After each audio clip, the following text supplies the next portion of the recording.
జనగామ జిల్లా దేవరుప్పల మండలం కొత్తవాడ గ్రామం వాసులు వినూత్న రీతిలో నిరసన తెలియజేశారు. డబుల్ బెడ్రూమ్ ఇల్లు కేటాయించాలని వాటర్ ట్యాంక్ ఎక్కి ఆందోళన చేశారు. కొత్తవాడ గ్రామ శివారులో నివాసముంటున్న వారిని ఇటీవల ప్రభుత్వ అధికారులు ఖాళీ చేయించారు. ఇంతవరకు తమకు ఎలాంటి స్థలం కేటాయించకపోవడంతో బాధితులు ఆవేదన వ్యక్తం చేస్తూ వాటర్ ట్యాంక్ ఎక్కి నిరసనకు దిగారు. అధికారులు వెంటనే స్పందించి తమకు న్యాయం చేయాలని డిమాండ్ చేశారు.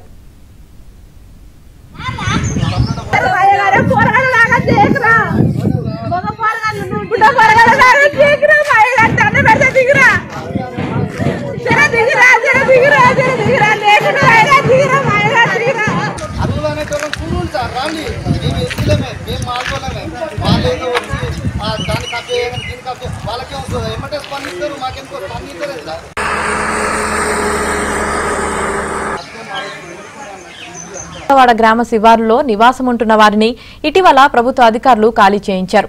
ఇంతవరకు తమకు ఎలాంటి స్థలం కేటాయించకపోవడంతో బాధితులు ఆవేదన వ్యక్తం చేస్తూ వాటర్ ట్యాంక్ ఎక్కి నిరసనకు దిగారు. అధికారులు వెంటనే స్పందించి తమకు న్యాయం చేయాలని డిమాండ్ చేశారు.